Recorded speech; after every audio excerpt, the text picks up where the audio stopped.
Sweet, and we're live. Yeah, Hmm? Isn't that... Oh, right. Stream. How do I do this?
Oh, shit.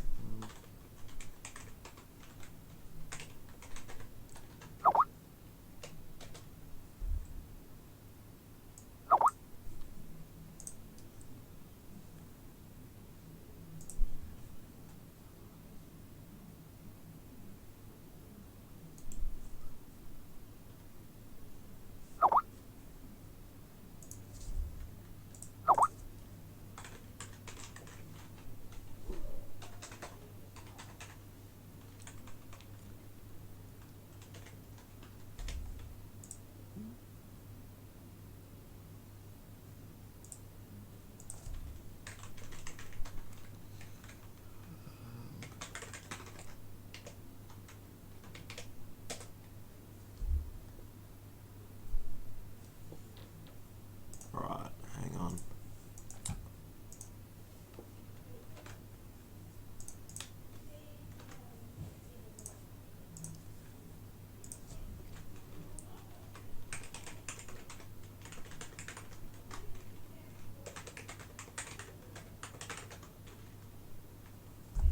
Fuck.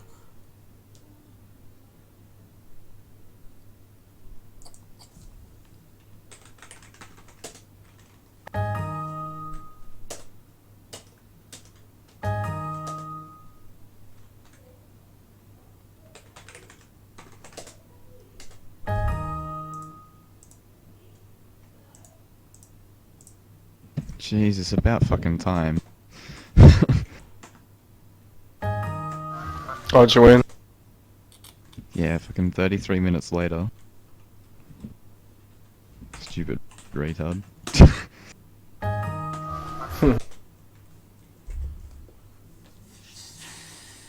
Should have got a Mass Queen, that would have been fun. Could have done DeNile that has too. joined the channel. DeNile has left the channel. Why did he? DeNile has joined the channel. There we go. Check out the link I pasted in Skype.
Hmm.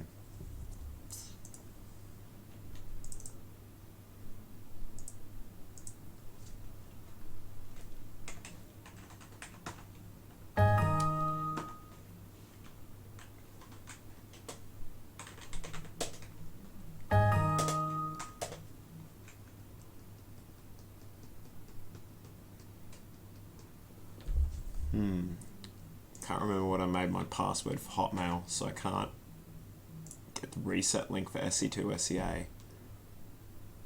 Right on.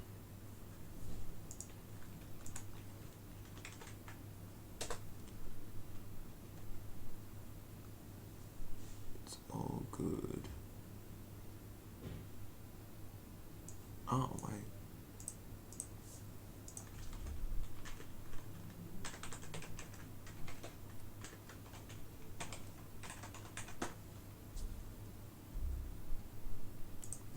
Alright, I'm not risking that.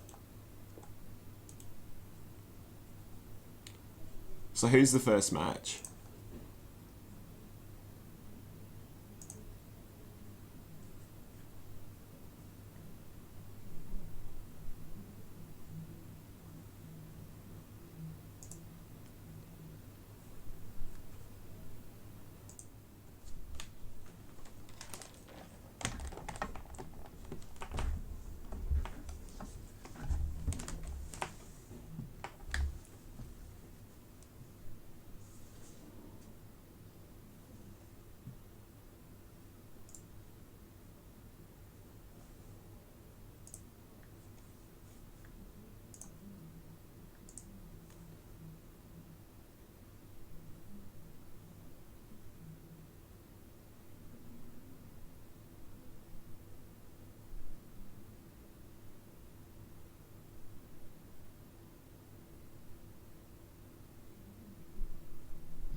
Fridge, do you have a Gmail account? Hmm?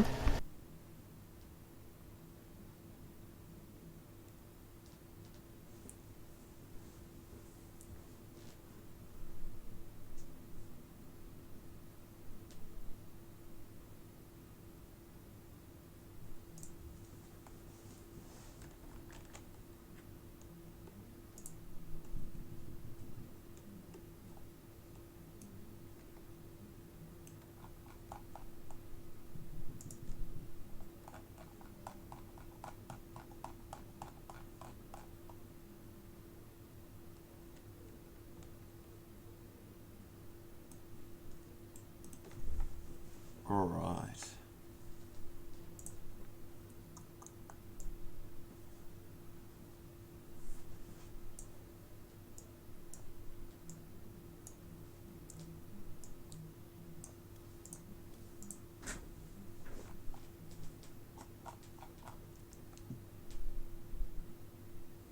So what are the predictions for tonight?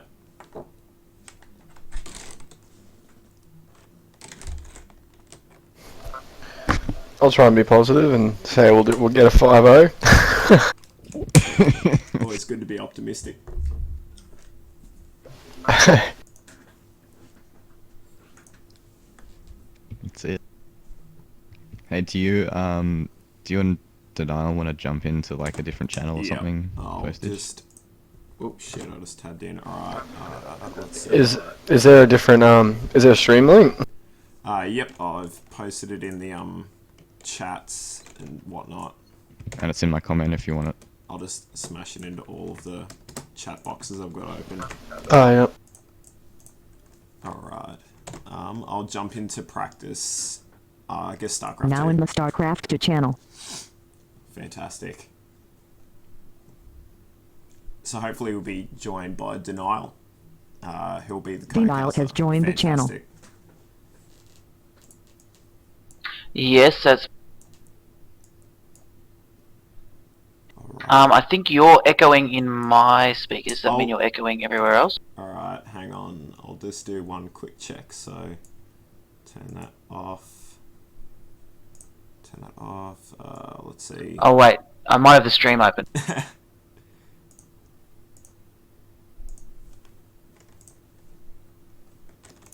That might make it better. I didn't even realise I had it open.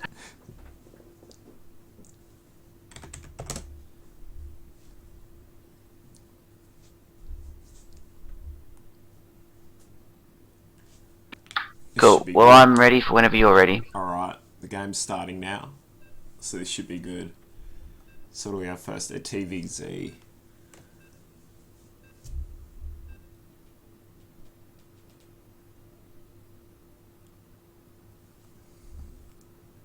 Alright. Alright, so do you want to do the player introductions and whatnot? Yeah, I'll open up this one. Sweet.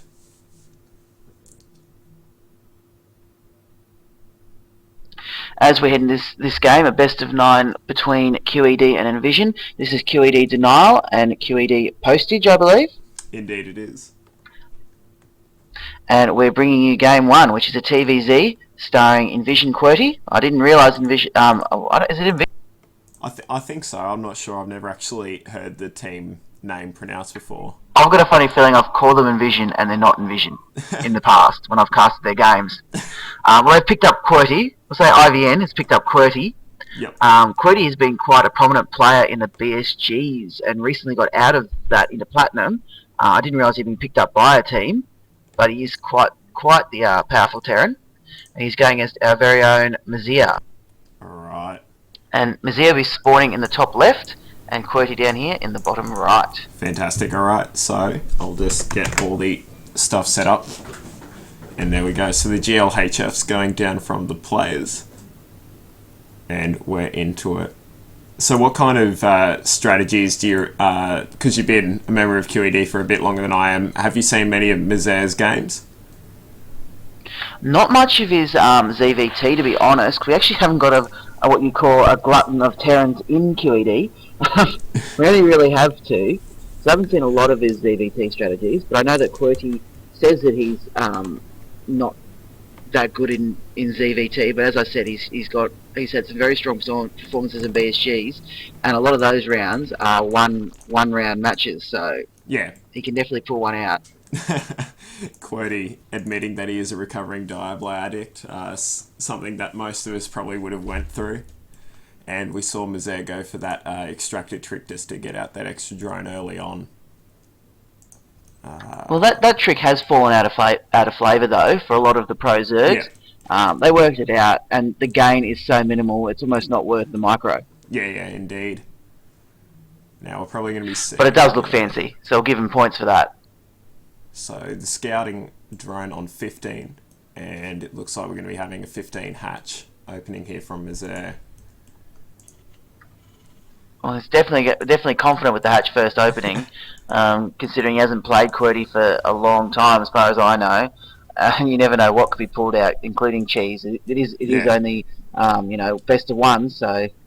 Yeah, and it is a relatively short map compared to some of the other maps that probably we will end up seeing tonight. So if there was a map for cheese, this would probably be one of the prime candidates. Well, he'll notice now that QWERTY has walled off because his drone did not make it into the base and it's now hiding in the corner in its normal auto move trick. The wonderful auto move. And QWERTY now is scaling that spawning pool. He's realising it's probably a bit late now to do too much in the way of pressure. As by the time he gets that second racks up or comes and puts that bunker, it may be too late. And he isn't moving anything out to do that either, so yeah, it looks like it'll just go pretty standard to begin with. Yep, and the mineral count should line up fairly well for Mazare here with the as soon as his pool pops, he should be able to get 2 queens straight away and then move into droning. As you know, as soon as QWERTY scouted that the expansion was down for Mazare, he then put his own down as well. Yeah. So he's going to follow, and they're going to pretty much match expansion for expansion at the moment. Interested to see who will be the one to try and do the aggression first. Yeah. Now I guess we'll have to see how effective the queens are in this game. I don't think we're going to be seeing any super early. What are they called? Hellion harass, just because of the kind of tight chokes on the ramps on this map. There we go. So the first 2 queens popping now, and he might even go for another 2 on top of that just to get that creep spread going. And QED is only just now going to place his factory down, and is still running off one barrack, so there will not be any pressure early from QED whatsoever. And with the third hatch going down for Mazir, it's not looking too bad for him at all, actually. He's keeping up nicely. There's not many units out, though, for QED, so Yeah. with mules, it will be pretty even on the mineral count for now. Yeah. Very much so. So nice inject timing there, just staying on top of the macro in the early game, which is something that I still struggle to do, but I'm getting there. And yeah, we're seeing a fairly heavily kind of drone opening here from Mazir, just sending those lings out to get a bit of map presence, and they'll see those Marines and they maybe might want to turn around as soon as they can. Alright. No, it doesn't look like he's paying attention to those lings, and he does it at the last moment, and will save one with minimal health. Yeah, and with speed It looks about like it will halfway be a done. reactor opening from QED too. Yep, and with speed about halfway done, I'll just switch things here. There we go. Alright, so with speed about 3/4 of the way done now, he should be in a fairly good position just to take out these few Marines that are coming to put on a bit of pressure. Exactly, there isn't many Marines. He's still operating off one barracks and one factory. The tech lab is going down the barracks now, and he'll probably end up dropping a starport after that and maybe even switch to Banshees. I've seen that actually happen quite a few times lately, and even some of the more high-level matches. Yeah, The here we Hellion go. and then So into the link's Banshees moving to out. really confuse the Zergs. Yeah, and the link's moving out just as speed pops, and he denies QED any information that that third base has gone up. So that's quite a nice little bit of play there by Mazir. That's a very nice catch. I'm surprised QED didn't check for that in the first place. And a baneling nest now is 3/4 way complete. So this is going to be kind of a baneling bust. He's seen the low unit count and has decided he can push into that and get rid of that. QED in response has thrown up some more supply depots and has fully walled off at the top, but supply depots do not have that much health, and a good baneling bust will do a lot of damage to that. Indeed it will. I'll just quickly jump over here. There we go. But he has missed the Hellions. These Hellions are going to... Oh, no, he's going to reveal the Hellions by attacking these lings here. And nice. Probably not a wise move by QED, really. Yeah, no, and a nice bit of micro there from QED just to kind of push those lings into the rocks and try and line them up. So he'll be able to kind of negate any early information that Mazir could get inside of his base. But look at that, the Overlord, the Adventurous Overlord now moving in, seeing that Tech Lab starting stim on the rack. So there we go. So QED Pay attention here to his Hellions. They've got the perfect opportunity to do a run by, and they're spending too much time attacking only a Queen. Yeah, He needs to stop focusing on the Queen. that Queen does go down. And These rocks have not been destroyed. There's nowhere for these drones to go. It is going to be a toastathon, and there's some nice micro happening from QED. Yeah, and as DeNile says, Massive amount of drone kills here. A lot of drones going. Ah. Even that tree going down as well in the background. Ridiculous amount of drone kills there. That comes from the fact that he took that third without ever attacking those rocks, Yeah, leaving nowhere for those drones to go except for a long way home. and look at this. Yeah, QED just retreating now and establishing his third orbital command. Mazir now kind of trying to recover from what economic damage was done there, and just starting those. He upgrades still has as the well. drone advantage, but after that loss, it's only by 10 now instead of what it was. Used to be by about 20. Even more. Alright, so just He's going to have to requeen there. getting that creep spread started to connect the natural to the third base. And QED very smart here. Went ahead, get further ahead. He's dropped his third down. He's going to start muling there. Yeah, he's going to get rid of the rocks as well to give him clear access through. And he's even going to start repairing the Hellions that did all the damage early on, so that's a nice little bit of play there. Mazir now does come in and Very see smart the move. third base. He's going to try and take out these mules if he can. That'd probably be ideal. To go down into the... He's got nothing to deny it though. Yeah. So it'll go up. At least he knows it's there though. Yeah. And really nice positioning of that Overlord that's now morphing into the Overseer. You can see exactly how much gas QWERTY's on. So that's a nice little bit of play as well. And he's got pretty good saturation I've noticed, as well. I'm not sure, but I haven't seen Siege Tech be researched yet. No, it has. It's been finished. I missed it. Siege Tech has finished, so he has got Siege tanks with Siege Tech available. So it's going to be pretty standard mid-game here from QWERTY. Mostly Marines and Siege tanks and Medivacs. Very standard, very old traditional Terran build against Zerg. Nothing too fancy there, just a continual push up the middle of the map. Yep, and here come the Hellions just to see what more they can do down the middle, streaming down the middle of the map now.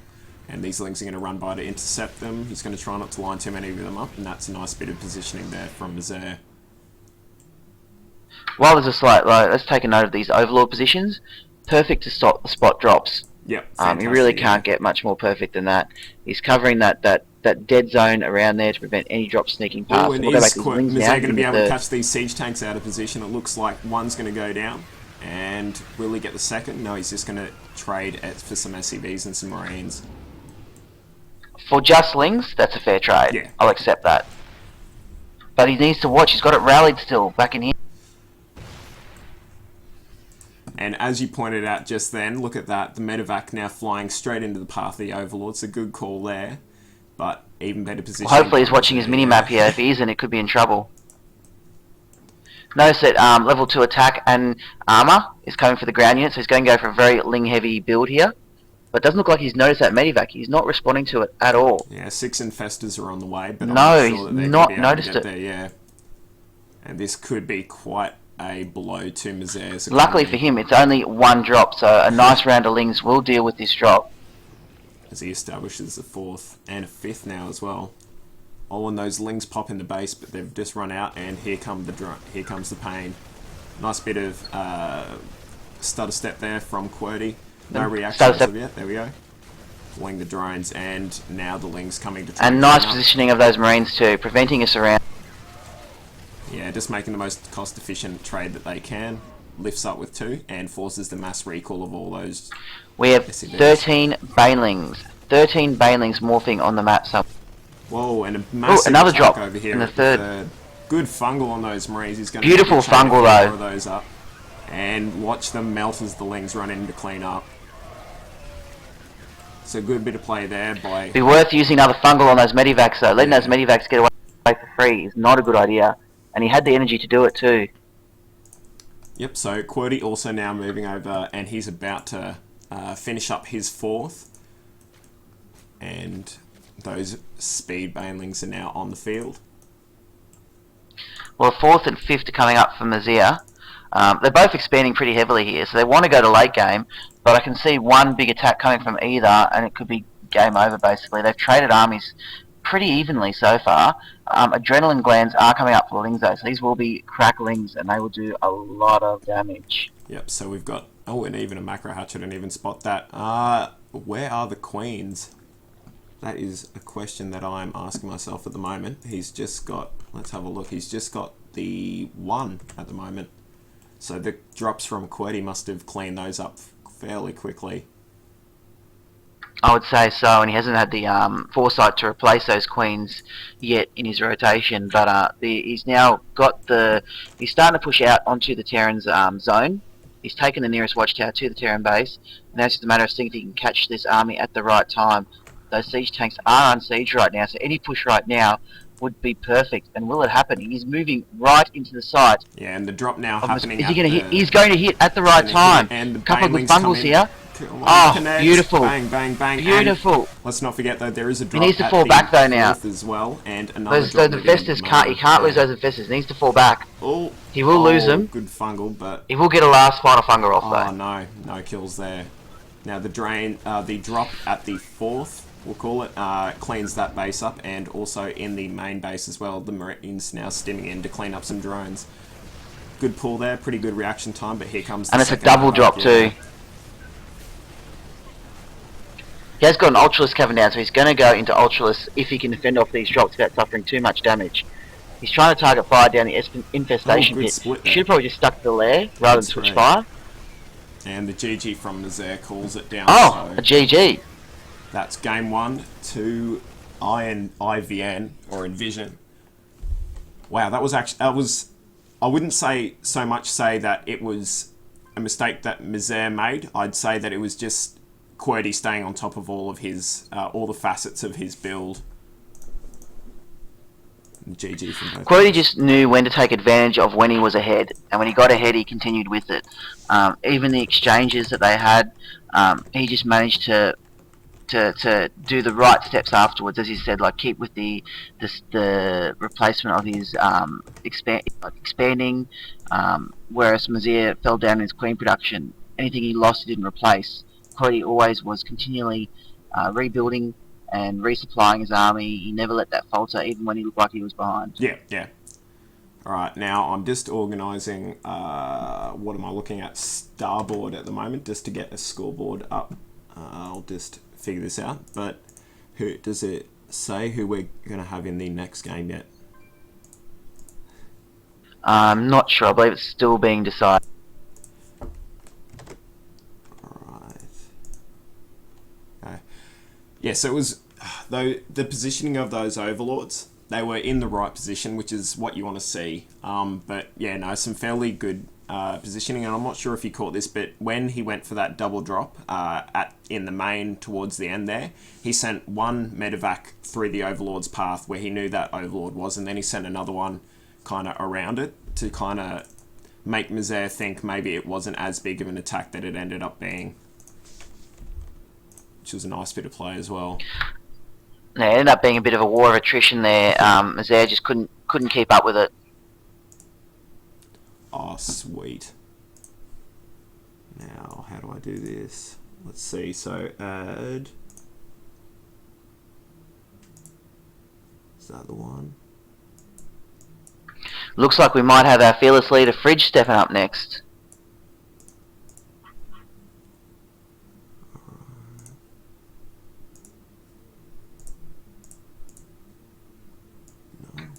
While you set that up, I'll just I'll plug QED a bit for those listening. We recently restarted our clan war progression, and we're seeking any and all clans. So if you know of, or you're watching this and you're not from iVn or QED, and you are from a clan who might just happen to want to take us on, you're more than welcome to take it. Also, for those members of QED that don't know yet, our Facebook and Twitter are up and running. Our Facebook page is Clan QED. Our Twitter is at clan, capital CLAN _ capital QED. There you'll find updates on when clan wars are, when practice are, and any and all information you can find. Our content will be returning. As you recently seen, we're streaming. We now have several people who are capable of streaming. One is new member Postage here, Hello. who I must admit is the first time I've met. So hello there, Postage. Hello. Mazir and Minotaur are both currently casting and streaming on their channels. We'll also use the QED StarCraft 2 channel when we want to do generic casting, whether it be a practice stream or something, and we're just running it as we go. And now that I'm finally starting to fix up my system, the YouTube will end up with more videos on it shortly. The underused YouTube went out of gate and got like 40 videos up, and then went missing. Alright, so as you indeed predicted, it is going to be the fearless leader of the QED clan, Fridge, against QWERTY, the champion from Game 1. So don't forget, guys, this is a GSTL kind of all-kill format, so if you win the game, you carry on into the next set. And we'll just let everyone know that we're ready to rock and roll. We certainly are, and just while this game starts, I've just got to quickly grab something from... I'll be back in a second. Too easy. Alright, so whilst I'm here alone, I'll plug my kind of like YouTube streamy thing. So guys, this is Those Terrible Gamers. We kind of stream very infrequently, but our YouTube channel, which can be found as Those Terrible Gamers, one word YouTube, we do StarCraft 2 replays, multiple various games kind of stuff. So go have a look and tell us what you think as we jump into the game now on WCS Cloud Kingdom LE between QED Fridge, Green Protoss, and iVn QWERTY. And I'll just load up the name panel. So guys, in the bottom left hand side of this map we have the leader of QED, as I mentioned, QED Fridge, and then in the top right hand position, the winner or the victor of Game 1, we have iVn QWERTY. Now, and QED Fridge, his PVT is one of his favourite matchups. So look for a strong showing from him. He also is under the belief that if he gets a third up in a PVT, he has won. So look for that third coming in. Alright, now let me see. I might have to do something sneaky here and just do a massive screen grab. And then just to get starboard working, and I'll just quickly do this now. So over the top, and oh shit. Well, pretty standard openings from both here. There we go. It looks like QWERTY will end up walling off again. He seems to be pretty standard Terran. He's not going to go for the quick expand. Looks like he's going to go straight into a barracks dropping as he's leaving ECV there. A lot of Terrans though nowadays are going pretty much for the straight expand against Protoss, as Protoss aren't known to do much in early aggression anymore in PvT. Yeah. Just due to the fact that it's become the meta game to expand after each other basically. Yeah, indeed. Now, I'm not too all across the Protoss kind of build orders and whatnot, but I do understand a few things, so I'm probably not going to be the strongest commentator in this matchup, but I've recently started playing Terran, so I have a basic understanding of that, and I'm kind of, at the moment, working on Protoss. I have to cram a few games. Well, Protoss is well, Protoss is my race, and it looks like with the gateway down from Fridge, he obviously expected that QWERTY wouldn't be going for that fast expand, yeah, and may go for probably a 1-gate expand and just judge off of the pressure he receives. It's got a pretty standard opening though, going to gas, the second pile on the gateway. It's very a very open kind of opening. You can switch into Stalker Rush, which he might have been going. If he doesn't get the Zealot out, he might be going for a 3 Stalker Rush, to be honest. yeah, yeah. And as I say that, he gets a Zealot out, so never mind. Alright, so this... But that opening by Fridge is a very, very standard opening. You can go any which way with that one, you feel. Yeah. That SCV getting in there and seeing all facets of the build so far from Fridge. And let's see. This probe staying alive. QWERTY going to the expansion. Unexpected. Ooh. Now, did Fridge... I would not have expected QWERTY to go for an expansion there, particularly since what he saw from Fridge didn't indicate anything towards an expansion. Yeah. And oh no, Fridge will be laughed at after. And we're going to be seeing the early warp gate come out now from Fridge. Whoops, I just got the names muddled in my head. Indeed, Schnitz in the chat. 111 is the only build that I know of Terran, and it's getting there. But we're going to be seeing fairly early gas here. So 2 racks on the way as well. So it's up to a total of 3, and the forward bunker being placed down in a nice position there, just in between that choke and the first zealot. Yes, Fridge won't be very happy when he sees this. He would have seen that he could have done so much more damage had he switched into a 4-gate straight up. Yeah. Because he would have caught that out of gate, and now he's expanding behind the Terran. And he's also, depending on where he goes and when he scouts it, these 2 racks means that the pressure that can come on now can be enough to end the game if Fridge is not careful, if this pressure comes as quick as it can. Yeah, yeah. And the expansion now coming down from Fridge, realising exactly what's going on here. And he's just going to try and in response, he's doing a 4-gate expand. So actually, that's a very, very safe way to expand against Terran if you're not sure what they're doing. Yeah. The 4 gates gives you enough units that even if you have to sack your natural because they push out really quickly and really early, you can still he's have going to enough be able to units maybe to pick defend off that one ramp. Marine. No, fairly good control there. And he suffered no hull damage on the Stalkers either, so they're safe. Oh, and as I say that. Alright, so 1 Marine goes down, and a second. But hull damage has been sustained on both those Stalkers, so it's time to pull back, as his Nexus at his expansion is now finishing up as well.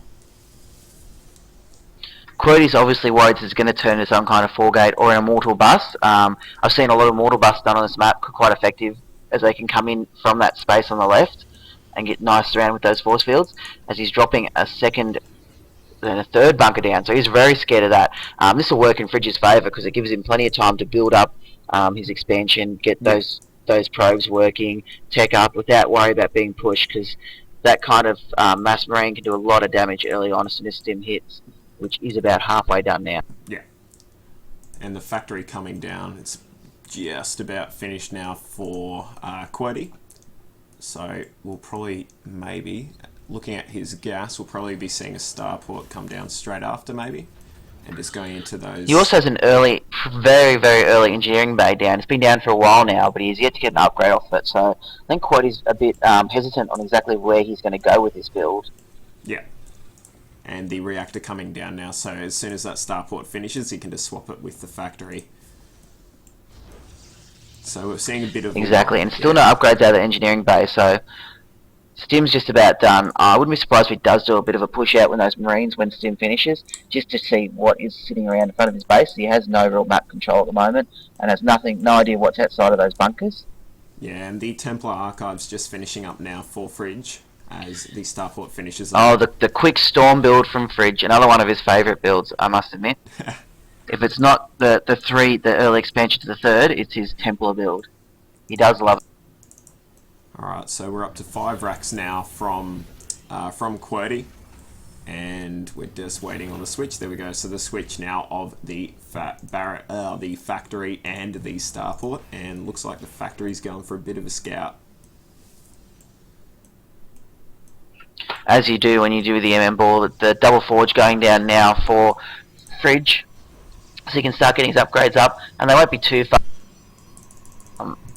QWERTY's, because he's only just started his +1 now, even though he's had the engineering bay down for quite some time. Yeah, and the Storm tech about halfway done now, as the first Templars start to come out as well.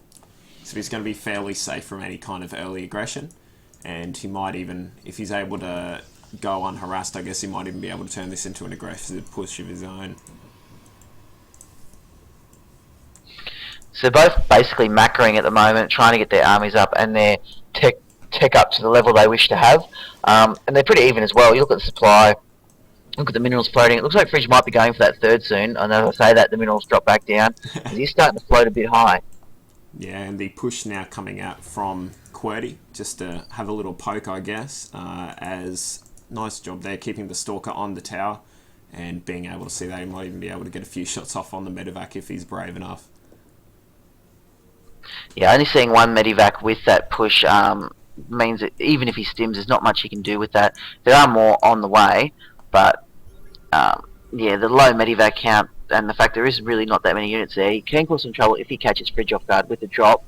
That push is not too much of a threat at this moment, and considering it looks like he's heading straight up the ramp, it looks like Fridge is going to be able to have another storm done in about 3, 2, 1. So as soon as he wants to kick that in, he can do it and inflict a bit more damage. But nice job. Doesn't need it. That nice first hold. Storm caught all those units perfectly. And he's going to be able to. And chase QWERTY them will down have to leave after that. Get a few free Marines as well. He hasn't got blink yet, otherwise he might have been able to snipe off those, a few more of those medivacs. The proxy pylon was put down, spotted by the Marauder, but there's not much he's going to be able to do to prevent it now. Oh, these units... And QWERTY needs to fix up his rally point. They're still rallied across the map. That's not good. And just... No, not at all. Trying to stim away, but they're charge lots. They will catch them eventually. But he does see the 3rd going down, which is a good bit of scouting intel that he got.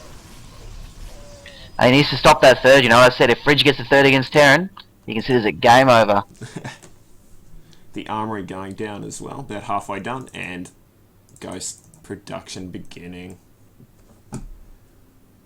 Now he's got QWERTY's got his 3rd being built now, but he knows he's on the defensive. He fell into that storm very bad. That was pretty much an all Marine force that ran straight through that storm, and it did so much damage. He has got a Ghost out now to deal with it, and more Marauders, knowing that Marauders are good against Templars of Storm. The catch being they're not so good against Zealots, which is exactly what the rest of the army is composed of. Yeah, and Fridge is going to be able to have a few storms by the time that he walks up this ramp.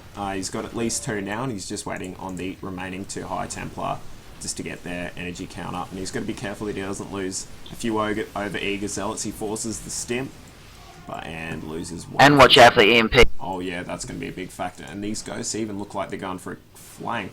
They're going to spot that pylon. That pylon, well actually the pylon should have spotted the Ghost too, which should be a good sign of Fridge that something is coming behind him. 2 Zealots being pulled away from the main group just to stop that flank, so good bit of play by both. As the rocks now fall down at that expansion. And QWERTY's got to make sure he's not too thinly spread here, but it looks like his concave's actually quite alright at the moment. And that spread will mean he won't have to micro too much to deal with the storms. It's very nice positioning, but the fact is Fridge has got him now cornered. He's still stuck on 2. Fridge has got that third up. He hasn't put any probes on it yet, though. Oh, no storms as of yet. There goes 1, 2, and no more yet, but he's got to be careful. Snipes are... And I think Fridge won't quite have enough to deal with this. Yeah, I think he needs to pull back right now, or else he's going to just lose a bit too much here. Oh, and these... That concave set up by QED was more than enough to deal with that. He spread them just wide enough that no storm could get more units than would prevent QED from being able to fight back. And those Marines just soaked up so much damage. Yeah, he's got to be careful here because he's going to have quite a lot of units streaming into this third. So he needs to do a massive warp in if he has the time and money. So here come the Zealots to try and soak up a bit of damage and buy a bit more time for these Templar, but unfortunately there go the snipes. And I'm not sure that Fridge has anything left to deal with this. He's got that one high Templar with at least one more storm in him. Maybe no. It was a good storm, but he has nothing else to back it up with. That Nexus will fall. And we're seeing a bit of lag here from Minnow. Alright, so what was...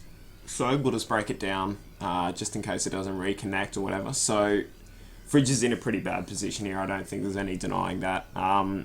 Floating a bit too much money, he was a bit overzealous with that attack.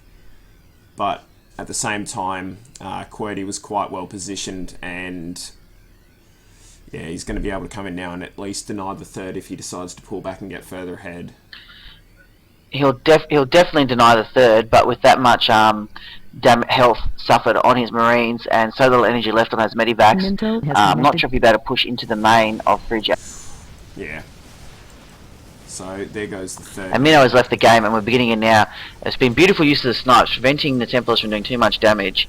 Very sneaky here. He's actually walked the Zealots in behind, but it's not what he needed right now. He needs to regroup at his main. These Zealots just getting carved up. Yeah. And this little force here is getting backed up. There's more and more units streaming in for Minnow. I'm afraid for Fridge. This could be and an EMP off as well. Yeah. Oh, and nice. QED has just shown that playing Davo does not ruin your ability to micro. He's even lifting up for a drop here. There was no need to lift up, in all honesty. He had the units available. The EMP went off. Those Zealots were falling down. Wouldn't be surprised if he ends up going for a drop here, up in his main, up in his natural, and just ruffle stomping. Yeah, and the good thing about, I guess, the constant engagements is all these medevacs are fairly low on energy, so any feedbacks that go off aren't going to be able to do that much damage to them. Exactly, and as I said before, QED is a master of when you're ahead, staying ahead. He's got his third down, and he's now got his fourth down. Yeah, and here we go. It's loading up now for the Doom drop. He does scan, he does see where those Templar are. Ooh, Fridge not able to muster them over, and the mass... Yeah, there's nothing Fridge can do. His tech structures will fall now. And unfortunately... So this is GG for Fridge. Storm's going down, but unfortunately the kind of choke that these Marines are in between these buildings are just going to be too good. And they're going to be able to decimate the number. Exactly. And as Fridge doesn't realise yet, Minnow has fully expanded behind this. And it's GG from Fridge. Alright, so what that means is I'll just update the old scoreboard now. So we're up to 2 there, and let's see what I can do here. Alright, so what did you think of that game, DeNile? I thought it was another show of QWERTY's ability to just keep ahead. He wasn't silly. He didn't push out when he shouldn't have. That spread at the top of ramp was what won him that game there. Fridge had the better army. He had the better tech units. He had the storms there to deal with it. He caught the Ghost in a position where they couldn't get the EMPs off they needed. But the way that QWERTY had spread his force around on top of that ramp and left enough space that no storm could hit more than about 4 units at a time meant that it was obsolete. Yeah. Fridge just carved it up, and then QWERTY showed that his micro of the Ghost is not half bad, sniping all the Templars that hadn't yet put a storm down. Yeah, yeah. And it was a fairly safe opening, actually. Those 3 bunkers, I think they stayed there for the entire time of that game just to provide like a kind of bit more support. So it was actually probably a really safe build from QWERTY. and just being able to stay on top of his macro and keep pressing that A and D button and even the G button occasionally just really helped out there in the end. And indeed, Exactly, and I said I'm very impressed with the way he just continues to increase his lead at any time he has. Even though his third was delayed, he got it down and he populated that third so quickly. It was saturated, while at the same time he was pushing on Fridge's third. yeah. And we're just waiting on the map now for... Hang on, I'll get the score up. So we're just waiting on the map now for the next game. And Fridge realises that it's actually our pick. So who would you think would come out now? We're down... QED's down 2-0 now to iVn. And if anyone in the chat can actually type in how it's pronounced, we might start saying the full name of the team. We just don't want to make a mistake. But who would you see coming out from QED now? Out of who's left, it's a hard decision. We don't have a lot of diamonds at the moment, so Minotaur will probably come out as our ace, Yeah. as he is our only current active diamond, due to circumstances out of our control. We are looking for diamonds though, if anyone's looking to join a clan. Yeah. I'd say it's probably going to either be Blood Mist or Atsy. Their TVTs are not bad at all, and they're both there and ready and waiting. But Blood Mist is only a gold, as he's been a bit slacking last season. So let's hope he can pick it up for this season. Yeah. And thanks to Cynics in the chat, just confirming it was in Vision. And it looks like we're just waiting for Minnow to actually reboot his computer, as it might have just crapped itself in that last game. I'd prefer them to send out probably Blood Mist, even though it's only a gold and he is filling in for upweighting. His TVT is quite nice. I don't know whether he's available at the moment, but I like his TVT, and I think he could definitely give QED a run for his money. Alright, so yeah, I've just loaded up QWERTY's profile, and he is a diamond, guys. So, just in case anyone was wondering. Yeah. Wow, what a jump. Didn't he just lie to us and tell us it was platinum in that first game? I'm not quite sure, we might have to rewatch the replays. But yeah, no, it's a fairly high caliber of game, and yeah, if QED can't really stabilise in these next couple of games, they are probably going to have to call out, as you were saying, their own diamond in Minnow, just to try and peg one back on the scoreboard. Oh, definitely. As I said, I'm very impressed with how quick QED has improved all of a sudden. I kid you not, it was only a month ago, or just over a month ago, I played him in a BSG. And he was only gold then. Yeah. So we're just waiting now just to see, as soon as this is all set up, who's going to be the next pick.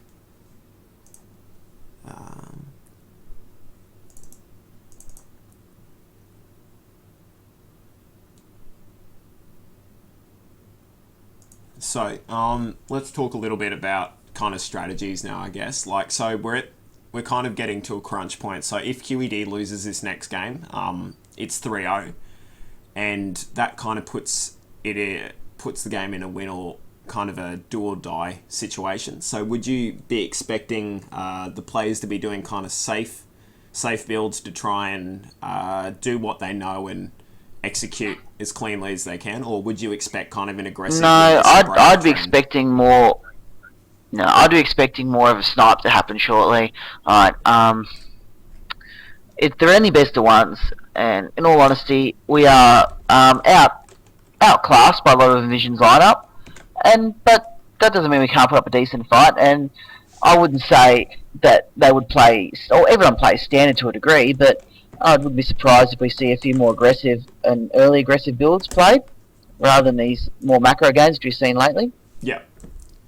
Yeah. Because what was it? I was playing the State of Origin for the BSG the other night, and I won the first game. And I had my brother sitting next to me, and I'm like, I reckon I should just 6-pull to try and take the easy win. And he said, no, do what you know. And unfortunately, I kind of crumbled under the pressure. It ended up going to 1-1, and then in the final game, I kind of let my judgment slip a little bit, and did a 10-pull all in that did not work at all. And so I ended up losing that 2-1. So it's understandable, the kind of style that we might end up seeing, but when it is going to be Minotaur, so we're going to be having a D Diamond versus Diamond, and as soon as Minnow picks his race, which is Zerg, we'll be moving into a ZVT. Well, it does seem like QED seems to be playing himself into form. He did say he was a bit rusty and out of practice, but he's only seemed to improve over the 2 games he's played. So maybe bringing Minotaur out now and sniping him and getting rid of him is the best way to go. Yeah. And we'll just let everyone know that it's ready to go. And I'll just even set up the colour here. So bang and bang. There we go. So we're just waiting to start, and we're on WCS Daybreak LE. I was actually curious the other day what the LE meant at the end of the map's names, and I found out that it was Ladder Edition, which makes a lot more sense now that I know what it is. So, yeah, me and my friends were. Does make a lot of sense, actually. It hasn't been something I've paid much attention to in the past. Yeah, no. One of our friends asked us what it meant, and no one could come up with a sensible answer. So we just went on to Google and found out. So we're going to be seeing. Oh, let's see. So it's fairly easy for both players to take their natural, and it's just going to come down to how quickly Minnow wants to take his third, I guess. Even if it even gets to that stage. Sorry. And depending whether he goes offensive or defensive. Exactly. We've seen that. Interesting to see if QED does decide to take an early aggression build now. He's already played against one Zerg. He's already shown what would probably be considered his standard opening. Unfortunately, this map is a lot larger, so it's going to be a lot harder to do some form of early aggression build, but maybe he'll pull one out now to shake it up. Yeah. Just to break the trend that we've been seeing in these games. I mean, that's the issue when you play best of ones and each opponent's different. You've got to realise that they're all going to form their own strategies to face you. Yep, so do you want to... You can't have a set pattern to play. Yep, so do you want to do the introductions for this one? Yes, so we're heading to this third game of this best of 9 all-kill format. We have the last 2 games winners, and currently helping Envision go to a 2-0 lead. QWERTY sporting here in the top right, and he's a red Terran. On the bottom down the bottom left, we have the Zerg QED Minotaur, our current high place diamond, and our best chance at possibly getting one back in this clan war. Yeah, no, indeed. I'll just open up the production tab before I forget to do that. Alright, so no 6 pool, guys. No 6 pool, no 8 pool. So we're not going to be seeing any kind of Idra strats as of yet. So fairly nothing too radical at this stage, I guess. No, I'd say it's going to be pretty standard to begin with. QWERTY is walling off again. It seems to be his most standard kind of build. He hasn't gotten away from that yet. It's not actually that common now for Terrans to wall off. Even in ZVT, they just don't seem to do it anymore. Yeah. It's kind of fallen out of favour. They prefer to go for those early expands in which the wall is not beneficial to them whatsoever. Yeah. Possibly finishing the wall at a later date. But QWERTY seems to be happy in his set in his ways, so here he goes with another wall off with the barracks. That'll be how soon afterwards he decides to expand, really. Yeah, exactly. Why fix it if it ain't broken? And I wonder where this Overlord's going to end up parking itself as the hatch first comes down for Minnow. So we're going to be seeing some fairly economic gameplay coming out from him in the early stages of this game. Of course, it is now the standard for Zergs to get that early hatch up, to get those queens out, which can deny so much aggression from the Terran as well. Can deny those kind of early 1 racks, 2 racks, the bunker placements. Queens can do so much in preventing that now that it's just become the standard. Yeah, Minnow's going to stroll on in here and see that no gas has been taken on this side, and he'll see that the command center's morphing into an orbital. So he'll be thinking to himself something might be up, and if he can get vision of this second gas, he'll be in a much more solid state of mind than he probably is at the moment. and this second Overlord. I wouldn't be surprised if he sends that Overlord around in a loop around the back to find out whether a hidden expansion is coming up. Yeah, yeah. But there isn't much room though on the back of this map though. I actually think the Overlord could be shot by a Marine the whole way around. Yeah, no, that's definitely the point. Yeah, if you get your Overlord trapped up in this top part here, there's not much you can do for it, even with that speed buff that it recently got. So the expansion and the natural expansion and the first defensive bunker coming down now from QED, and that Overlord just parked nicely there just to have a bit of vision of the ramps. So if he plays the standard, he'll probably get another 2 to 3 Marines out before he looks to drop that factory behind, and go into the Hellions afterwards. Small Hellion group numbers like the ones he presented are not too common nowadays, as good Queen placement can often prevent that. Minnow is expecting this kind of early expansion from QED, as that Overlord hasn't seen many Marines, hasn't seen many tech structures, and already has a drone in position to drop that third. Alright, so what Oh, was... never mind, that's actually a Zergling. My bad. I saw the purple dot and I thought it was a drone head there to drop the expansion. He's actually just seen to make sure no Marines come and prevent him from putting that expansion at a later date. Ooh. Now, we're seeing... Yeah, I see what you mean now. I thought that was a drone as well, and I thought he was going for maybe a quick third to go for a mass roach bust, but that didn't make sense, and he's going to need to be careful about these Marines. Oh, one set of links, and he needs to pull them back before he suffers too many more losses on that as well. But those those Marines just on target. But those 3 Queens are more than enough to deal with those Marines. Yeah. It's just unfortunately he lost those Lings. Yeah, and that's the power of the kind of quick 15 hatch, and then getting those 4 Queens out as soon as he can, just to hold off any early aggression from these Marines as they try and poke in and see what they can do. Will they be able to catch this drone? No. Oh, yep, they might. I believe they probably will, as these Queens do take a long time to get there. The factory is down now, and he's straight into those reactor Hellions. Very standard from QED. He doesn't want to change what he's been doing. As you said earlier, if it's not broke, don't fix it. Yeah. He will lose these Marines by the looks of it, and this hatch will go down. Oh, and that's going to be a little bit annoying there for Minotaur, as those Marines start to wail down on that third hatch. Unfortunately, you need at least 3 Marines in order to prevent a hatch from getting from being built. So they're just going to be annoying, as those Queens are now out of position, which is a bad news for Minnow as well, because if these Hellions do decide to push out straight across the map, they'll have clean range right into the main. Yeah. This Overlord will spot it.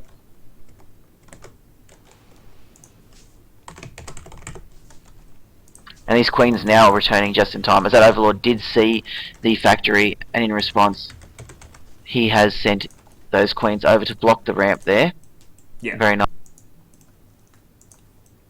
And those 2 Marines, yeah, swinging back in now as well. So, let's see. So, yep, so the creep spread's actually getting quite nice here as well. But he has sent the Queens back again. He needs to leave them there. He can't keep sending his Queens off to deal with those Marines. And those Hellions have got a free run yet again, straight to the base. This could end up being... And they will make it too. Ooh. He has got the ramp blocked, but those drones down there are still going to be free. Ooh, so he's trying to split these up as nicely as he can, but... So a nice bit of kind of hold position micro, but he needs to get these Queens engaged in the fight as well before he loses too many more. Oh, no single Hellion has gone down. Yeah, this is actually... This simple 4 Hellion opening is just doing so much damage, so many drones being roasted. Yeah. He's now pulled the Queen off the ramp as well, and these Hellions will sneak up. Yeah, one problem for QED though, at the moment, I guess would be... well, he's starting to come down, but he was floating quite a bit of minerals there. And he still is at the moment. Yes, he was spending a lot of time focusing on the micro of those Hellions, but most likely to his benefit. The amount of drones he has killed. Yeah. And the double evolution chamber wall off now coming down to try and prevent any more Hellions getting that easy access into the main. But I guess... But we've already seen he's not going to continue with that Hellion production. It's not QED style. He switched straight to getting double medivac. He's now got Siege being researched, and Siege tanks will be built shortly after. Yeah, and the third orbital command now floating over to the third. Does that Overlord spot it? No, probably not. But that It's an identical build. Now comes the Doom drop. Well, not the Doom drop. Sorry, it's just a drop from QWERTY. Pretty much exact same timing as that first game against Mazir. Again, it's going to pass the Overlord. Let's hope Minnow is actually watching his map this time. Yeah. Unlike Mazir, and has spotted that drop is incoming. Yeah, it looks like there's a fair amount of clicking action going on at the third for Minnow, so it looks like he might have spotted it as he moves his 4 queens up. But it's all going to come down to whether these lings can get here in time. He pulls the drones before anything major can happen. Alright, and here we go. 4 queens will probably be enough to deal with all this with a good transfuse. Actually got 5 queens there. And yes, there goes the transfuse. Those queens will end up living for far longer than they should. Yeah. Beautiful transfuse, actually. He's only just starting to lose them now. Yeah, but unfortunately... he will need to get these lings into it, though. He will end up losing all the queens. And these Marines are starting to become a bit more cost efficient than Minnow would like. And a nice drag there through the mineral line, just getting an absolute great trade on those Marines. And all those lings die. So laggy for Minnow, but that's a lot of damage. Yes, Minnow's apparently having an issue with lag. So unfortunately, that's GG. I think he might have been having a few computer issues within that game, by the looks of it.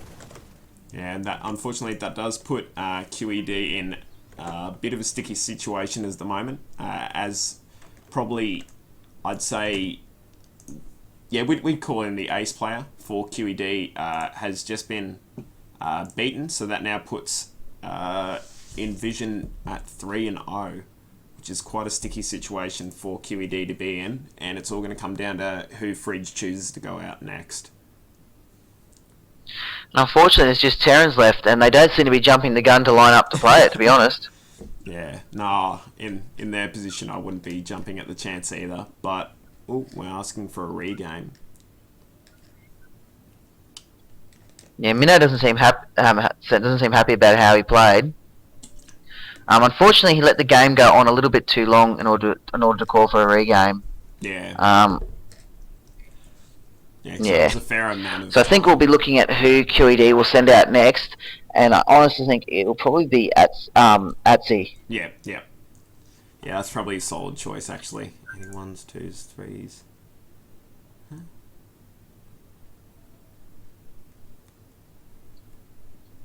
That doesn't make any sense to me. I'm probably missing some inside joke.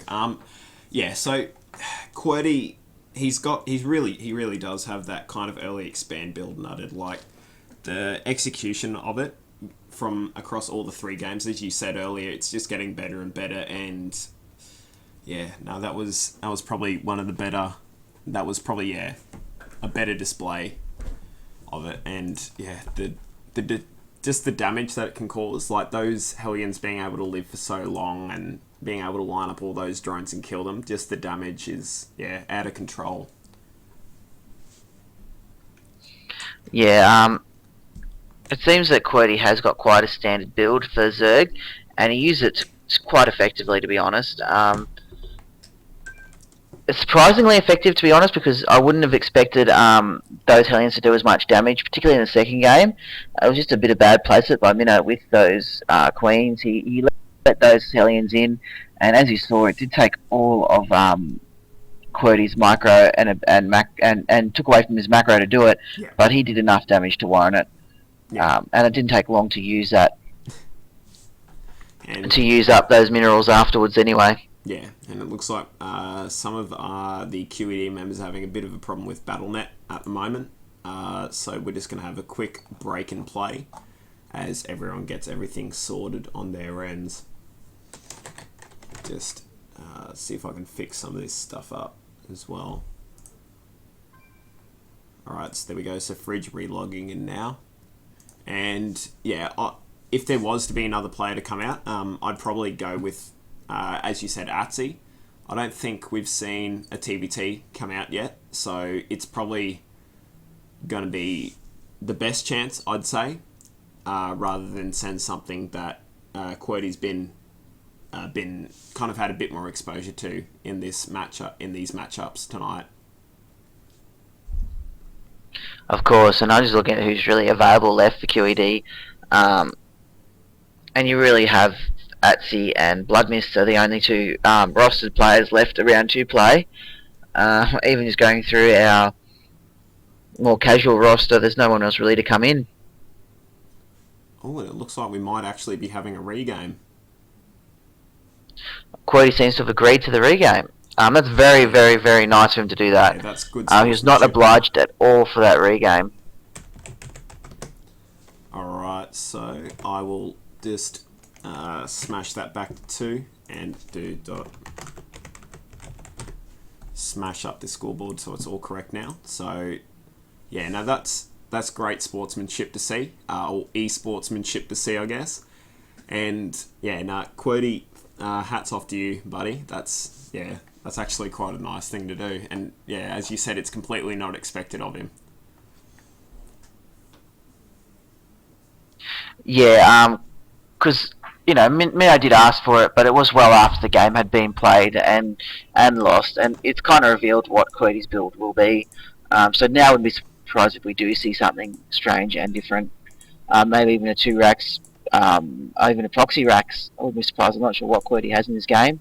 He's very much an unknown quality now. Jumping to DeNile means he has become very solid in his gameplay. Yeah. Alright, so back to WCS Daybreak, and I wonder if they'll spawn in the same positions as they did last game to have a complete reset. And no, it looks like it's actually going to be the mirror. So would you like to introduce again? Yes, so up in the top right now we have QED Minotaur, the Diamond Zerg, looking here to take a game off QWERTY after having some technical issues in the first one. He will now be envision QWERTY down on the bottom left. He's been quite the juggernaut so far, to be honest, and now he's coming in to possibly take his second game in a row against Minotaur in this regame, and has been quite the gentleman. So you could say he's a gentleman juggernaut. Yeah. Not only has he been smashing QED, he's been nice enough to give us regames when we've suffered some technical problems. Yeah, and I got a bit concerned there when Minotaur's minerals started to climb high at 7 supply, but it was just him typing NSN, so I got a bit concerned there, but yeah, quickly pulled out of it and started making drones. Yes. The biggest hit to macro, of course, comes from your typing. Yeah. I often experience that on ladder, actually. Alright. And so it seems that QWERTY will be going for exactly the same build. This SCV is here and waiting to drop that Rax. I just see if Minnow is going to change up where he was headed and what he was doing, or whether he would go for the exact same build. It looks like he's going to set up minerals and go for the same build, though. It doesn't look like he's going to be putting down that spawning pool anytime soon. Yeah, and hopefully we can see if Minotaur does decide to go for the exact same build, which it looks like he is, as that drone wiggles its way on over to the natural expansion. Hopefully we can see maybe a bit more better control of the queens. So hopefully he's not playing with lag anymore, which will make that just a bit more easy. Yes. Let's hope that he has fixed up whatever that problem was that was hindering him before, and we can have a thorough game now without any issues. Yeah, no, indeed. So still no gas coming from QWERTY as he morphs that OC. So it looks like he is going to be going for the exact same build that he did last game. Because as we've been saying, if it ain't broke, why don't fix it? No, wait, hang on. Did I say that right? Nah, it doesn't matter. It doesn't matter. He'll probably go for the 4 Marines again, 4 to 6 Marines, push across the map, try and snipe an Overlord, try and force more Lings out. Hopefully we don't have a misrally by the Lings from Minnow again. Yeah. Which will cause a slowdown in the drone production and eventually a slowdown in the macro of Minotaur, as every Ling counts early game, particularly against Terran, as you never know when they're going to push out, and you never know what damage they can do. Yeah, no, definitely. So, alright, so the first queen's on its way now as that natural finishes up, and, oh, hello, we've got a bunker on the way.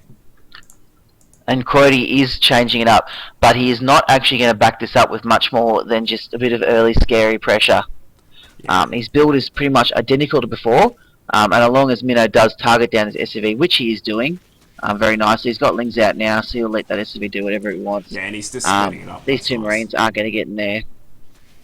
Minnow didn't fall for that at all. At worst, he might lose an Overlord if he doesn't get this up there on time, and oh, there we go. he just gets that Overlord away. Yeah. So, Minnow survived that without any major hassle. If anything, it slowed down Minnow's map control. Yeah. But he will now go out and find out that this has been an expansion has been placed down. Query's got to watch that his rally point was still set across the map, and that marine nearly ran straight into those lings. Yep, so still no gas coming out from Minnow at this stage, so no speed. And it's probably best that Minnow doesn't try and sneak in through this little gap here, because he'll just end up getting trapped and losing gas. Exactly, these marines now push forward. They're going to suck these lings right up, and Minnow's not going to respond in time. He will lose these lings. He might get him one marine. He gets one marine, and not quite a second. So I'm not sure whether that was his technical issue again, or whether it was just him not paying full attention to those lings, but they were a bit of a waste cause. He could have used them to maintain map control a lot longer. Maybe leave one over at the third to check in case an early expansion went down. Leave one on each of the towers.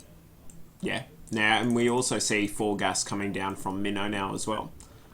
So he's going to be switching into something gas heavy. So probably either going to lair or going for a baneling, kind of like a baneling defense, I guess. Now, is there a factor? He's sticking on 2 base. So I'm surprised he might actually be switching to muter build.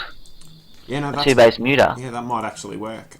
Because we haven't really seen QED have to deal with any harassment in these games, so I'm not sure how good we're not sure how good his response and reaction times are, and whether he'll be able to make the right decisions. But it looks like we're going to have some reactor medevac, reactor starport coming out as well. Yes, and he has mixed it up. He has not gone for the switch to get the early Hellions out. Instead, he's got that tech lab to get an earlier stim on the barracks, and is building the reactor on the factory separately. Yeah, nice job with the Hellion down here at the third, just being able to see that this indeed has gone up. And these queens are not going to spread apart this time, only one being pulled to fight. So a nice bit of, No, well, QED's actually is actually trying to trick Minnow here into thinking it's the exact same build. Yeah. Essentially, he's going for the exact same attack, which will be stimmed drop marines, but he's going to be hitting a lot earlier. He started that stim earlier. He's going to get the medivacs out a lot quicker, and he's probably going to do a double drop straight into the main, is what I expect. Yeah. But you're right, Baneling Nest was built, which is probably one of the better builds against a stim drop, if you can get those Banelings here and those marines right. I still would have more hoped for a muter build, to be honest. Yeah. That way drops can be nullified just with good map control by the muters. Yeah, and we're seeing the creep spread from Minnow now starting to ramp up actually quite a lot, as he's connected his third to his main and natural, and he's now probably going to be even spreading out to, I probably wouldn't say take a fourth at this stage, but just get that map control, map presence, I guess. Yes, well, he did get that third a bit later than he did in that first game. In exchange, though, as you said, he has got a lot more creep spread. He's been very diligent in expanding it, and you just see by the amount of tumours everywhere. Almost overkill on the tumours, to be honest. Now, with this drop that's heading up on the top side, it's going to eventually pass through some Overlord vision, but it's going to leave Minnow a very short amount of time to make a response. So he's going to need to be on top of his game. Yes, it will. It will get through the Overlord minefield, but there is not anything up there to defend at all. Alright, so we'll have to see if Minnow reacts. Nothing as of yet, I don't think. And so a couple of clicks now coming to the edge of the creep in the main as he pulls all those lings back, and you see them running along the creep highway. And QED needs to kind of engage as soon as he can. The good pull from Minnow there. I don't think he's lost too many drones. Yes, he held off on that drone pull as quick as possible. He let the drones mine as much as possible before he pulled off, also leading QED to believe that he hadn't seen it, and giving time for those lings to come up. If he'd pulled those drones earlier, then the medivac would have just left with those marines straight away, wouldn't have bothered attacking, and would have nullified any kind of damage Minnow could have caused back. Yeah, so good response there from Minnow, being able to... Oh, it looks like this medevac's going to circle back into the main again, but there is an Overlord to spot it. Well, Pathogen Glands is just about complete, so there will be some investors coming out shortly. Minnow will hopefully be paying attention to the top of his map here. No pullback as of yet, but those units are still on creep. And he should be responding. Unfortunately for QED, he has shot the Overlord as soon as he landed, which would have been the And biggest here come the noise to infestors. Minnow that this was happening. And yeah, Nice. bit overkill there. Does get that medevac nice. But he got rid of it. Unfortunately, it was a waste of his infested energy. I mean, those pathogen glands were used to give his infested energy to be able to do that straight from spawn. But now he has to wait before he can actually put any pressure onto QED's third. Yeah. Now, if we have a look at what QED can see of Minnow, he can see that he's on, well, he's at least on 3 base. He's got that baneling nest. He'll know that there's an infestation pit somewhere because of those infestors that attack. And then if we, on the contrary, if we have a look at Minnow's vision, he knows that he's at least on 2 base. So each player at least hiding 1 extra base. Minnow with, I believe, a macro hatch and an extra expansion as well. This creep spread's starting to get a bit out of control, actually. Yes, the macro hatch has just gone down now. Minnow will be expecting the third to be up. QWERTY has actually started to fall down very bad on his macro. He isn't making use of those little things we were so happy in seeing him do before. Well, not so much happy, but so pleased to see of him being so perfect with before. He's letting those slip now, and he's letting things like macro slide. But this is a very bad move for Minnow. He's going to lose a lot of those infested if he's not careful. But he does get him out just in time with a clutch fungal. Yeah, and now with these lings inside the expansion, he's going to be able to surround quite a few of these SCVs and kill them off. As he raided the third, but now these 3 medevacs load of... I want to know if he actually noticed those medivacs. Yeah. Looks like he's kind of going all in at this stage. Those lings are going to run past him, but it doesn't look like they're going to have any response. This Queen's... Oh, here we go, pulling back now. Gets the inject. A bit of unnecessary damage. Unfortunately, it looks like QWERTY might be going down here. Even though he had tanks in that drop, which was very surprising actually to see a tank fall out of that medivac. This drop will be cleaned up. It will do a lot of damage first, though. Those Stim Marines are going to cause a lot of damage, but those Queens will come and finish that. Nicely done, nicely done. So the third has been completely vacated for QWERTY, as has the natural expansion, and Minotaur is now in quite a commanding position, nearly doubling the supply of QWERTY, the mana player from Envision. Yes, he shall now be known as the Mana Clan War player. But he did manage to snipe, I believe, most, if not all, of Minnow's infestors. There's still 5 on the map somewhere. I don't know if they've just spawned, or whether they're hidden from before. But that slowed down Minnow's push completely. Without those infestors, those lings don't do as much damage. Now here they are. They are the infestors from before. They obviously just had to recoup their energy. So they are slightly damaged. But it's definitely slowed down Minnow's push. Those infestors were not quite as effective as I believe he hoped they would be. Yeah. And an Ultralisk Cannon just finishing up now as ground defense or ground armor 3 and crackling and baneling speed as well also being upgraded. So Minnow's going to be going quite heavily into aggression now that he knows he's got this lead. And oh, here we go. Of course, I mean, although I still don't really agree with this push in. That was pretty well structured in there, and he will end up losing all those lings and nearly all those infestors. He does borrow them just in time, but with a nice scan from... Yes, and here we go. QWERTY again showing why you just can't count him out. Yeah. He always has such careful and meticulous unit position around his own base. You can never attack into the guy. Holy crap, we've got 10 Ultralisks on the way. Oh, wow. But yes, of course, Zerg's ability to remax, though, means that this won't be so much of an issue for Minnow to deal with. Yeah, exactly, yeah. And look at this, the creep spread's now coming along the bottom path even further, and it's now populating the top as well. QWERTY probably will be able to pick off all these spore colonies that are trying to morph, so he might be able to slow down the creep spread on the top.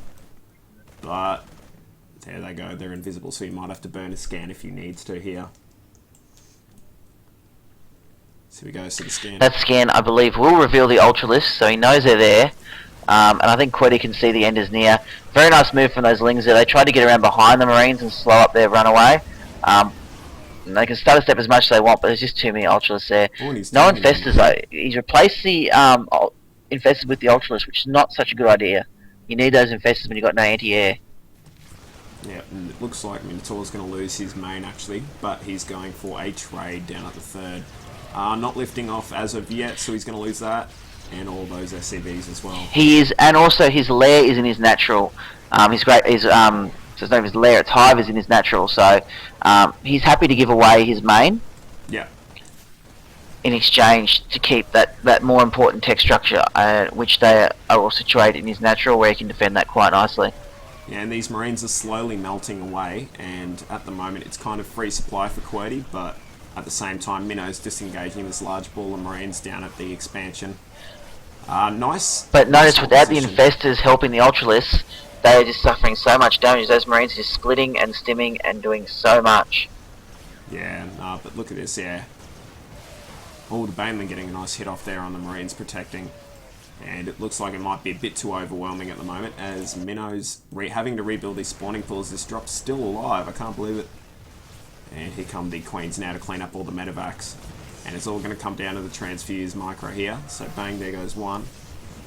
And he's going to pull back. That's probably a smart decision. No, those Queens are definitely on a duel to the death with those Marines. And it looks like they're overwhelming them, yep. And he's going to need to pull these medevacs. They will clean that. I believe this will be the end for QED in this game. Being as mana as he is, he will go down now. But, as I said, without those infested support with these Ultralists, they are literally cannon fodder for these Marines. He started that battle with close to 12 Ultralists. He now has 3 left. Yeah, no, that's actually quite... I mean, if QED had this, I guess, at the 4th base, if he had that mining fully and he had a bit more of the bank saved up mineral-wise, he probably could maybe hold on and maybe make something come back. But yeah, if you look at the bank of Minnow, how many Lyra has he got to spin? He's got 35 Lyra at the moment, so he can just remax as soon as he... Well, he can attempt to remax as soon as he wants. I wouldn't be surprised if it's just a Ling remax, and it looks like it may be. Yeah, and the Nidus Worm coming down as well as 3 3s finishing up.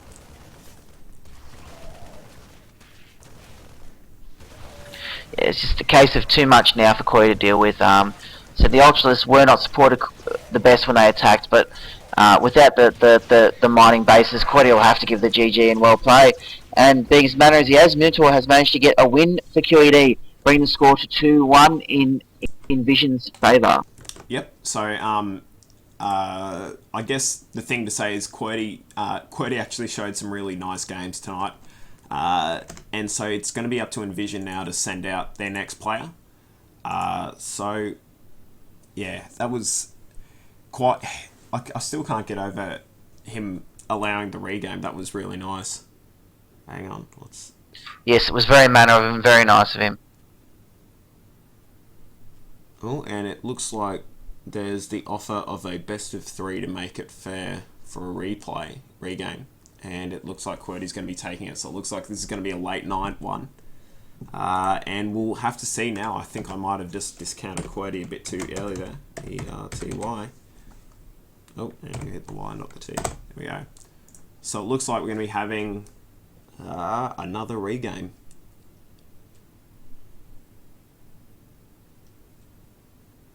On Antigua. So a much better game there from Minotaur, as he was able to kind of hold on to those queens in the early game and not lose too many drones. He was able to get that third up uncontested, really, and yeah, no, fairly nice play. And unfortunately for QWERTY, he just kind of fell by the wayside to the production of Minotaur. Yes, it seemed that a lot of those mistakes that we saw in the first game from Minnow weren't present at that time. Hopefully that was just due to the computer issues and everything is fixed now.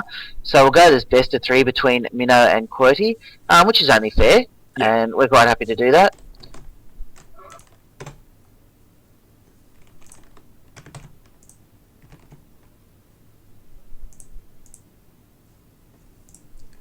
Alright, so the ready being thrown down, and as soon as we're into the game I might have to set the camera onto your view, as I've got to just quickly run and do something, so I shouldn't be you shouldn't have to solo cast for too long.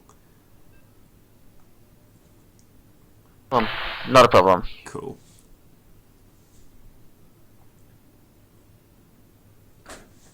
Bang, bang, bang. Alright, so... Welcome all. As we come into here, we've got QED Minotaur, the Zerg, spawning on the top right. To the bottom left, we have Envision QWERTY. And this has turned to a best of 3 in our clan war due to a disconnect or a computer issue in the first game for Minotaur.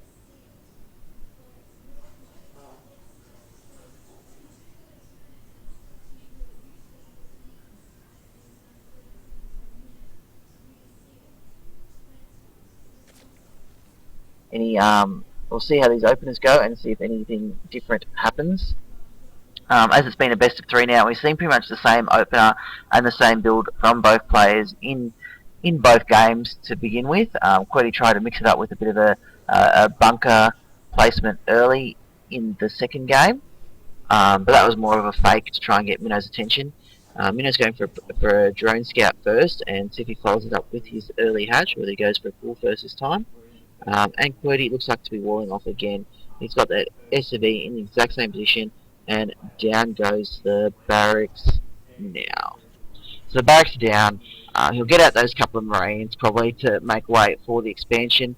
He doesn't look to have any intention to drop a second barracks straight afterwards and go for any kind of 2 racks. As it is not a 2-player map, he is not 100% even certain where Minnow is. So cheese like that isn't really common to see.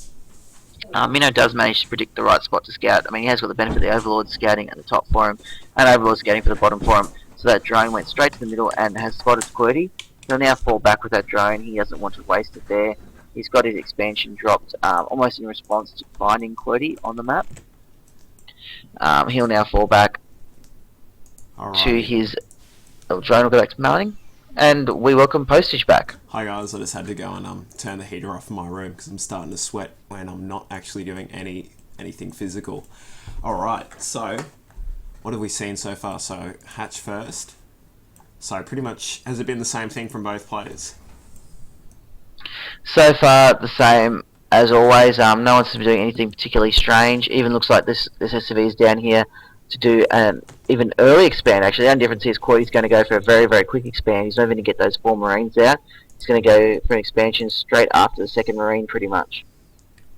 Yep, so that's... yep, there we go. So good job. Good observation there. So once again, we're going to see Minotaur's pretty good. Oh, well, not pretty good. I guess you'd say it's excellent Overlord placement.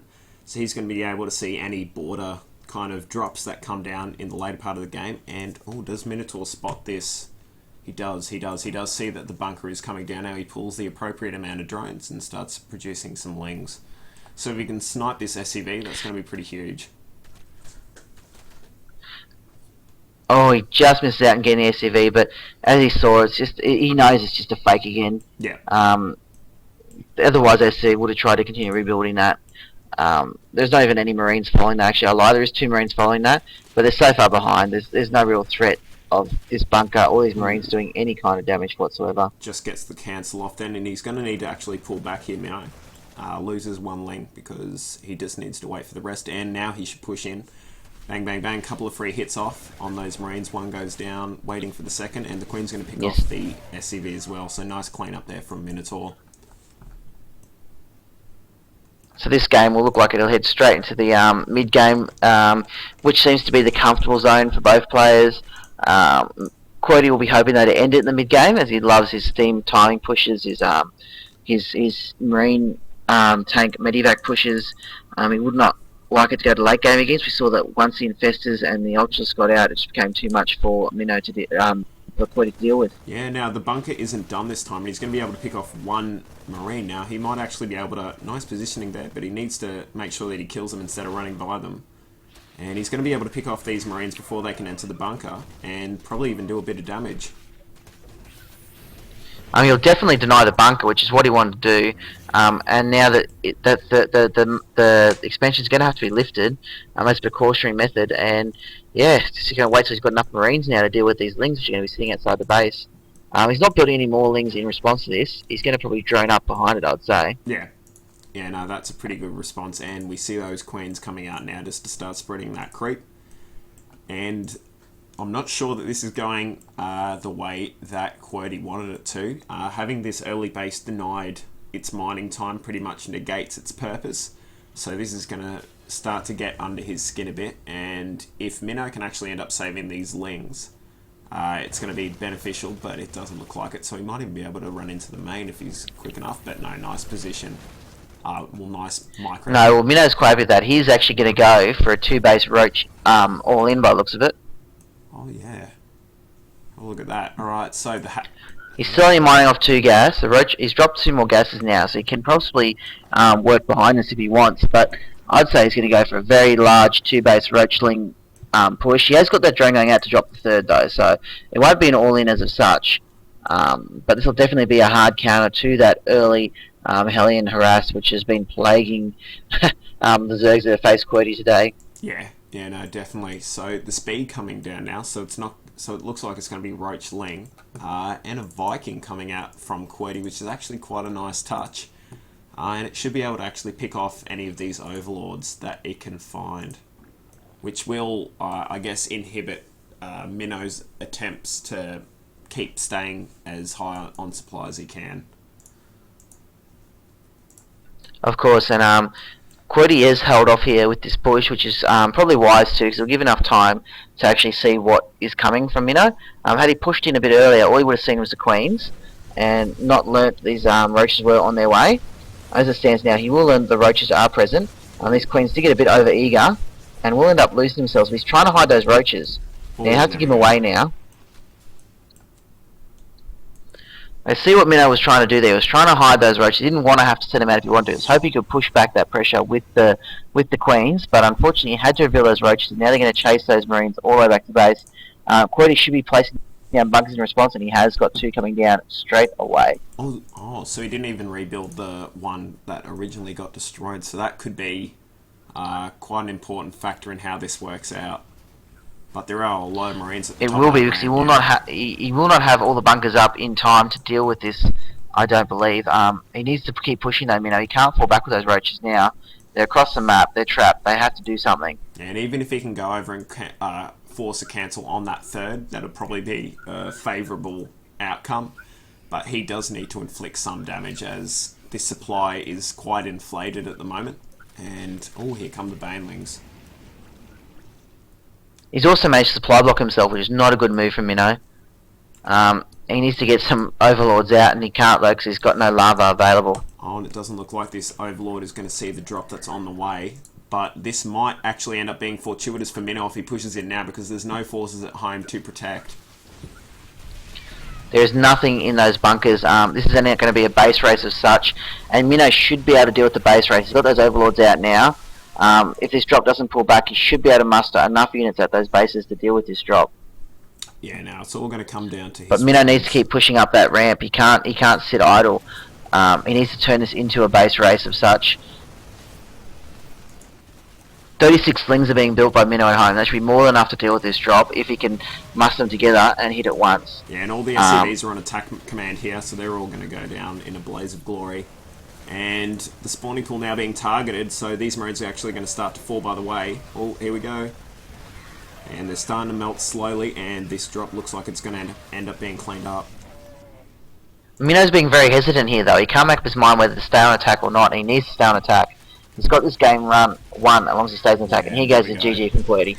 Alright, so unfortunately for Envision, the mana player that they've pulled out first up and has shown great results, unfortunately falls, and so QED brings the score to 2-1 as we get the scoreboard back up.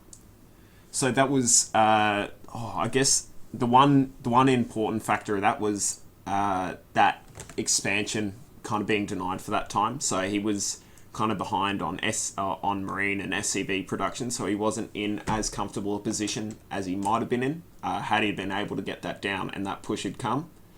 So we'll have to see who Envision bring out now. Have you got any comments about that last game? Minotaur decided to be the one to change it, basically, and that's how he won it.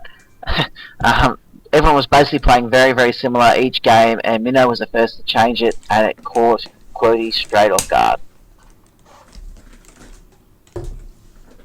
No two ways about it. QED thought it was going to be the same game yet again, and was very surprised when those roaches, and he held those roaches off back just long enough that he could muster enough to force out.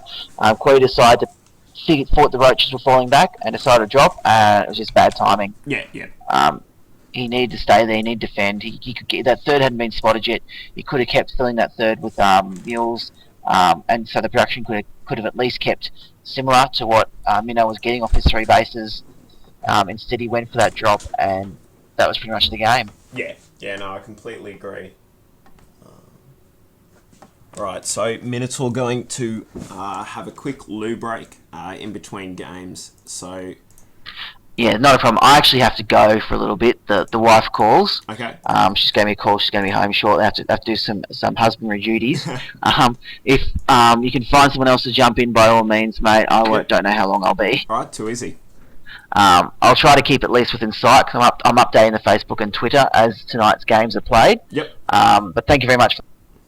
No, that's It's been a while since I've come. Oh, and did we just lose him? Hang on. No, he's still here. Hang on. Might have a bit of lag on the old vent channel. Fair enough. There we go. But yes, for all those involved, follow us on Twitter, follow us on Facebook, keep an eye on the YouTube, and stand by for more Clan Wars and more content. QED is back, and we're mean business this time. Yep, we sure do. Thank you very much for casting with me, DeNile, and yeah, can't wait to do it in the future. No problem. Throw in the chat as you go the results so I can keep an eye on what's going on. Too easy, will do. Thank you very much, and good luck to everyone else.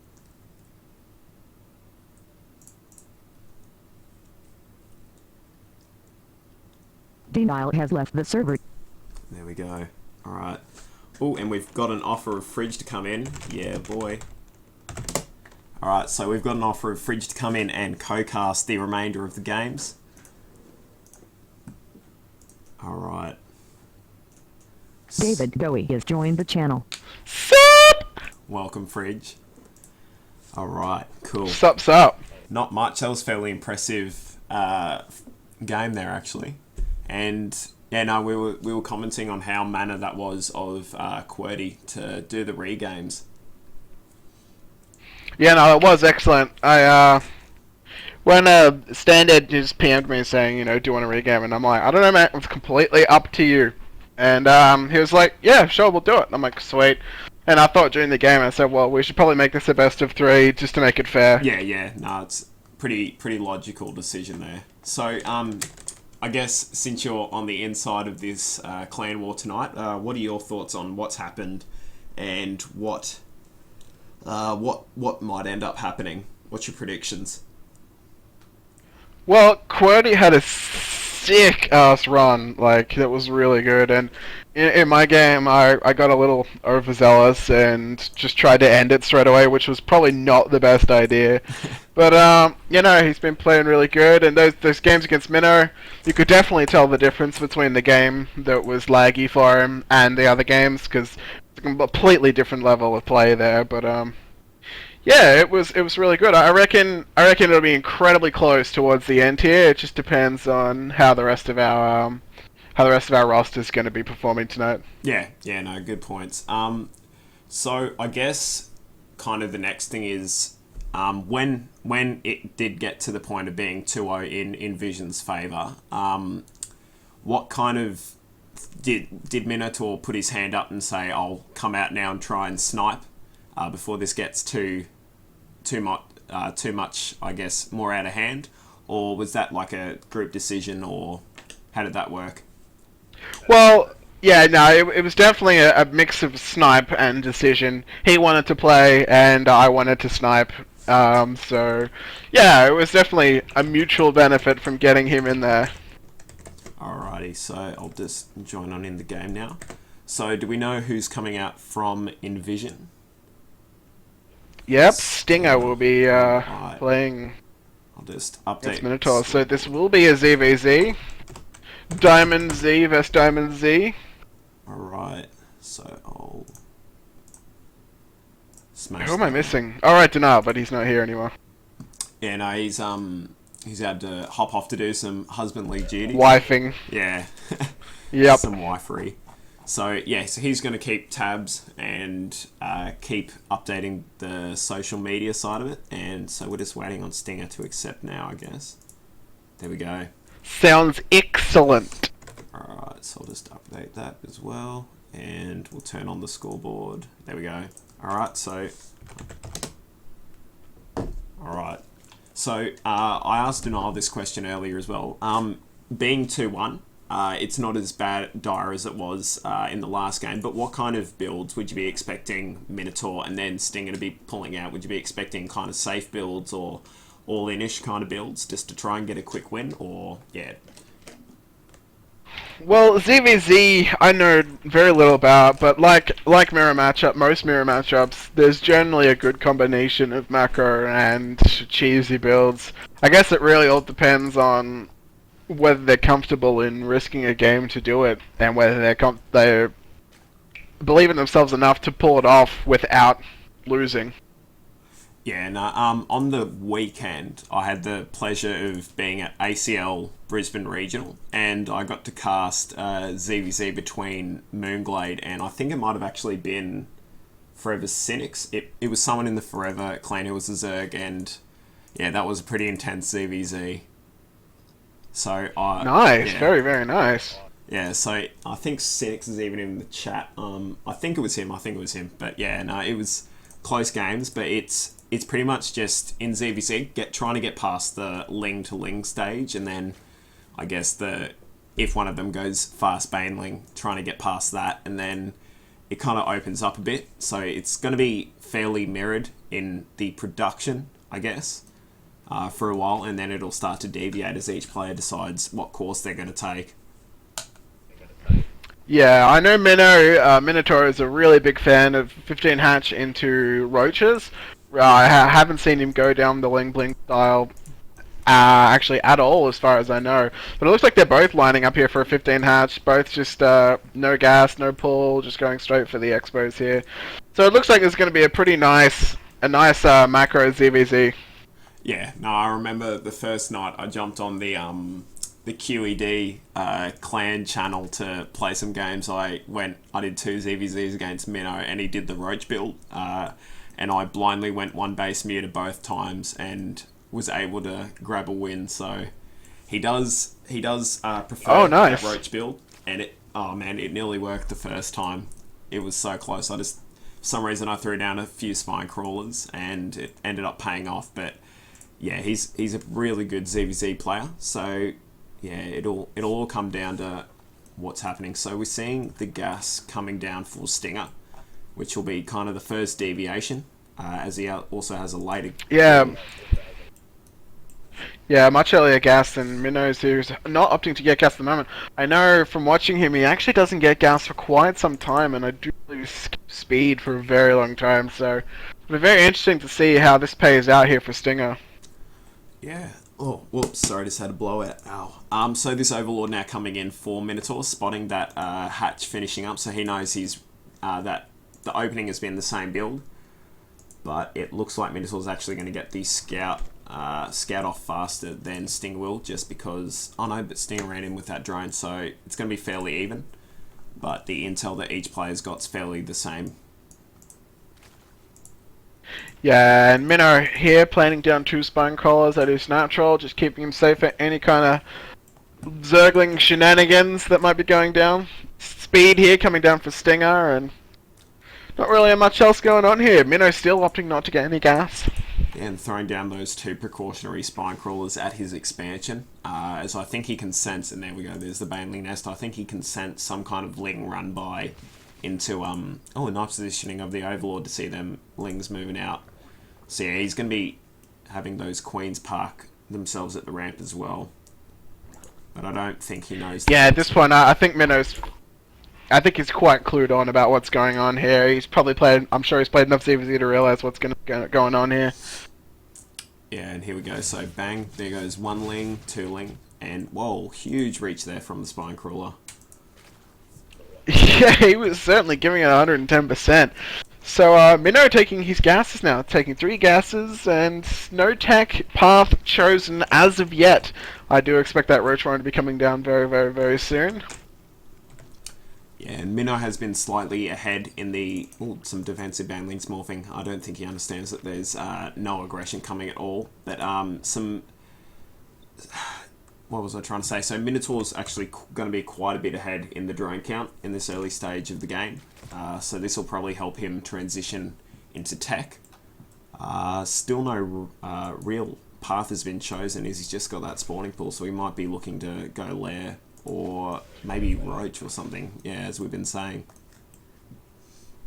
Yeah, Minnow with a solid, actually, nearly 10 drone lead. Wow, I got a little bit confused there with numbers. How do I numbers? But yeah, as the Roach Warren coming down now in the double Evo chamber, yeah, this definitely looks like it's going to be a Roach timing here for Minotaur. Yeah, and there we go. So the lair and the Roach Warren going down at the same time as this evolution chamber wall. And, well, that is quite a lot of speedlings being on the map at the moment for Stinger. And what am I trying to say now? So Minotaur's going to need to pump out a few more Overlords just to make sure he doesn't get supply blocked. And nice positioning of those spine crawlers, actually. Just denying any... Yeah, this could be quite a window for Stinger here. There are no roaches in the field and there are no lings at all, so he could actually get a nice decent run by going in here, and this could do a lot of damage. Alright, so these queens moving out now. So it's all going to come down now. So the +1 ranged and the +1 carapace is coming up, but it looks like Stinger's actually going to take a third. And he's got a ling parked at Minotaur's third just to deny that coming down. So the roaches need to start being produced now, but unfortunately Minotaur's supply blocked. And these lings are going to come in hard and fast, and he needs to block that ramp. And I don't know if he... Yeah, he has spotted it, and he is blocking the ramp here. Oh, nice transfuse. And the roaches are coming out now, and transfuse is going down. I think he's going to hold this off quite nicely. Yeah, no, he should be able to quite easily, actually. And there we go. So these lings are going to get a lot of free info.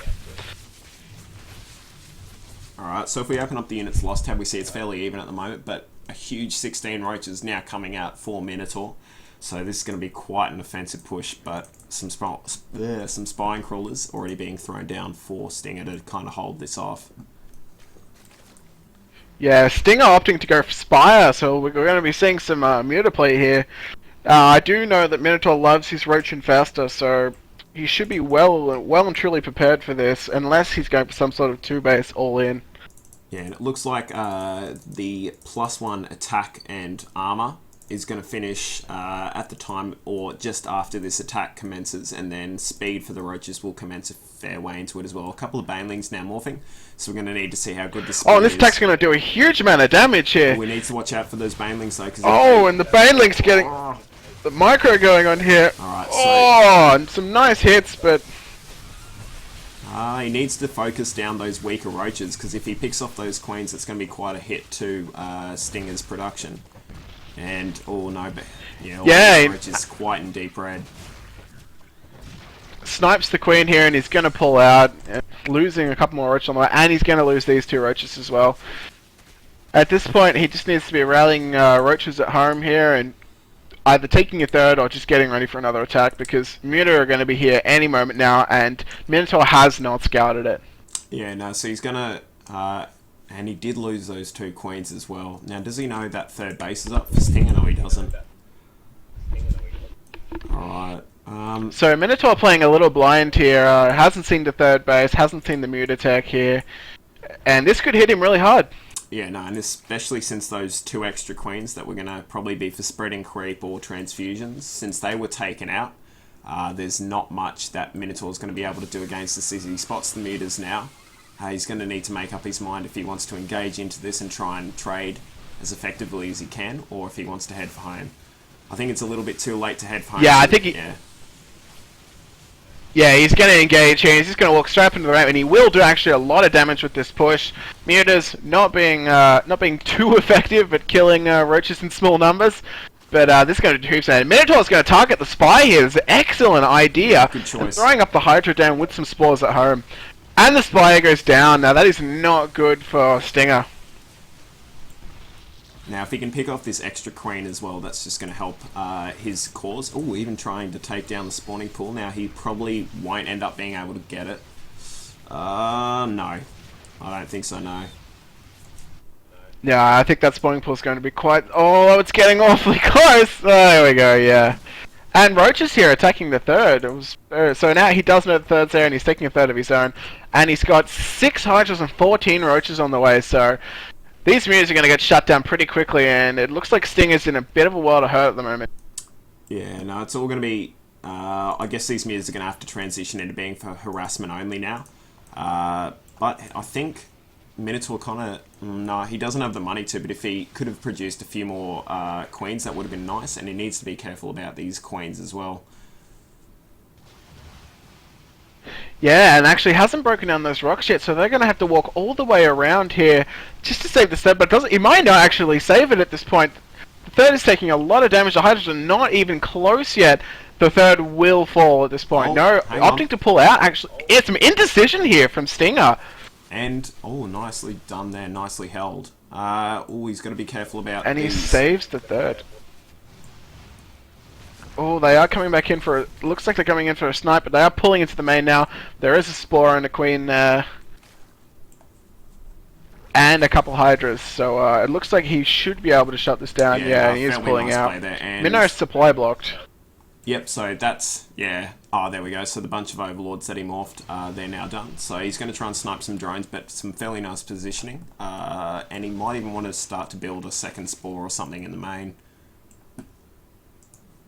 Yes, Minnow at this point though, he really needs to split up his Hydras and get them in his natural and his main, because these Mutas are doing a hell of a lot of harassment here, which is just giving Stinger the time to recover and tech up. Yeah, no, definitely. No, let's see, so he should, yeah, oh, come on, split them up.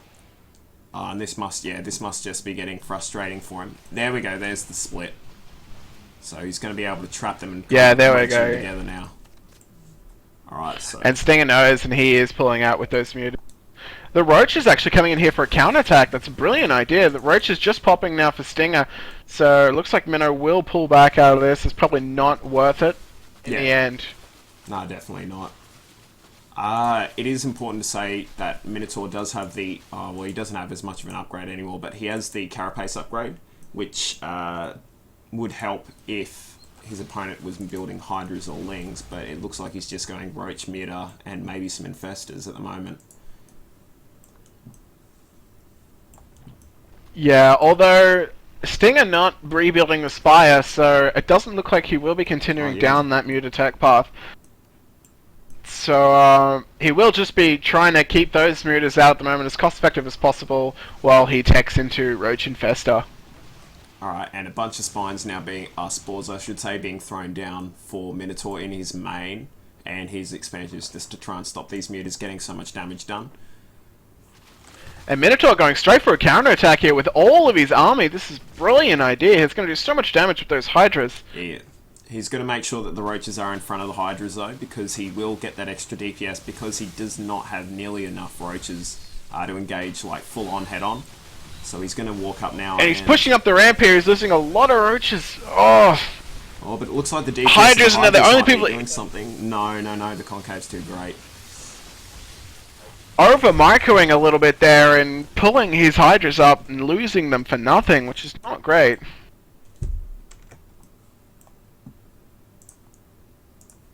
"17 more Roaches on the way here for Minotaur, and he's probably just going to stick down this Roach path and probably tech to Infestor between that. Yeah. No, that seems like the probably the wisest step to take from here. If we have a look at the units tab, we see that he is behind in Roaches by quite a considerable amount, and that... Oh, I'm not sure that Stinger should be attacking into this. Yeah, he should definitely not be attacking into this, especially with that +2 Carapace upgrade. Oh, but he does reveal that he has Burrow, and he is now surrounded, so... Yeah, Minotaur's got to be careful, though, of those burrowed units regenerating the health, but it looks like Stinger just wants to pull back and save as many as he can. Yeah, he does lose a couple of Roaches there, but that's all good. So, Minotaur going for the Infestation Pit, so it looks like he is going to make a nice transition. Although, he is severely behind in drones at this point. 47 drones to 64. and that's going to make a big difference in the late game. Yeah, and I'm not sure I'd be attacking up that ramp. He's getting quite a nice concave now, but... Oh, that stutter step micro. And... Yeah. Oh, yeah, I still think Sting is going to come out on top of this, Yeah, so no, it's not looking definitely. good for Minotaur at all. This Hydra's doing so much damage. Oh my god. Actually, Minotaur could pull out of this.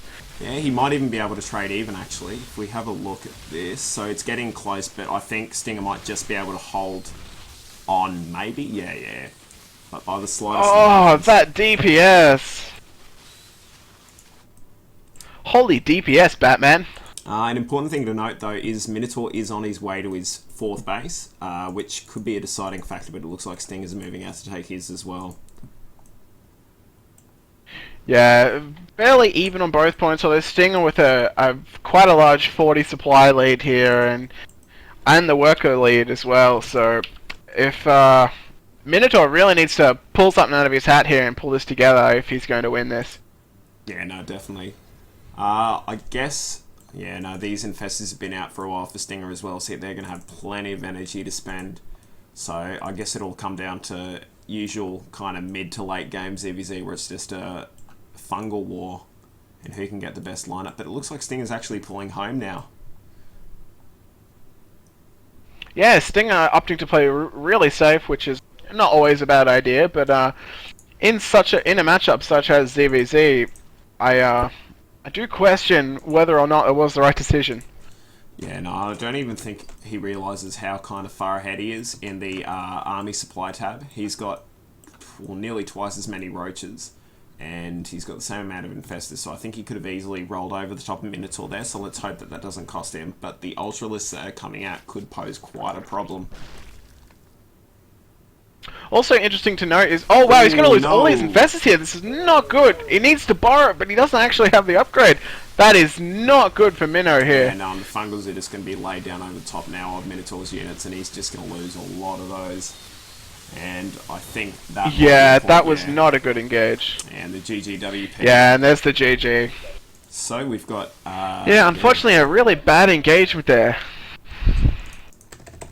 Alright, so I'll just update the scoreboard now as we move to 3-1 in favour of Envision. Really nice ZVZ there. It was really close in the beginning, but unfortunately Minnow's roach push didn't do quite as much damage as it maybe needed to do. And just, yeah, I think those Banelings, even though they didn't, like, they were put there for defense for maybe Ling run bys, I think being able to use those to put all those roaches that Minnow originally attacked with, being able to put those into the red really kind of stabilised Stinger's position and let him build on top of that. Yeah, no, it was definitely Stinger's game to win there towards the end. He was up in drones, he was just up in tech, and it was just looking really good for him. Alright, so 3-1 in the series at the moment. Who makes the decision as to who goes out next? That would be moi. So, I will be... I'm trying to get blood out, but he is ignoring me. I don't envy the position I'll that bear he'll it be back. going into, no worries. David Bowie has left the channel. Guys, so we're at 3-1 in the series. Really close ZVZ at the beginning there, but unfortunately for Minnow, Stinger was able to pull that out of the hat and keep producing. That quick switch into Muta really did help him at the end of the day. And yeah, just being able to, I think even the kind of the smaller parts just helped put him into a nice mindset, like being able to harass with those mutas and just peekaboo up and down the ramp, on top of the cliff and then down below. And then Minnow not quite being able to split up his Hydralisks quickly enough so that he could stop that from occurring. Just kind of, I guess it gave Stinger more time that he probably needed in the end, and it showed in the final unit count. And then just also being able to get up that third that much faster and being able to stay that far ahead on drones just really helped his cause. So we're going to be heading into game 4. So we're one kind of... So to win, one of the teams needs 5 points. So Stinger has put his team in a fairly favourable position, being at 3-1 now. So we'll have to see who Fridge and the rest of the QED guys chooses to come out now. And yeah, no, it'll be an interesting choice. We haven't seen a Terran come out from QED as of yet today. We've seen 2 Zergs and a Protoss. So maybe that might be... David Goey has joined the channel. Welcome. Huzzah! I have returned. Yeah, no, I was just going over the game and how kind of that early expansion did help. That early third really helped Stinger's cause, and then who might go up against him now if you try and do another ZVZ or you try ZVT, as we haven't seen any Terrans from QED come out today. Yeah, we will be throwing Antsy up against Stinger this